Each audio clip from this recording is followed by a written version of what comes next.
నాతో మాట్లాడండి. నీకు విరుద్ధంగా ఉన్నవి నాతో ఏం మాట్లాడినా నేను సరి చేసుకోవడానికి సిద్ధంగా ఉన్నాను.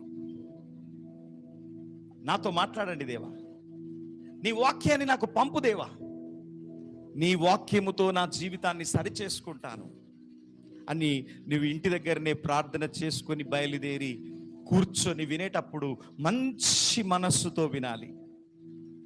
ఇది నా గురించే చెప్తా ఉన్నట్టున్నాడు, నా గురించి ఎట్లా తెలుసు పాస్టర్కి, నన్నే విమర్శించి చెప్తున్నట్టున్నాడు, నన్నే పాయింట్అవుట్ చేసి చెప్తున్నట్టున్నది, నా విషయాలే మాట్లాడుతూ ఉన్నాడు.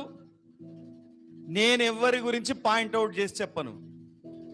నేను ఎవరి గురించి అయినా పాయింట్అవుట్ చేసి చెప్తే నాకు కోట్ల రూపాయలు రావు, డబ్బులు రావు, నాకు ఏమీ లాభం లేదు.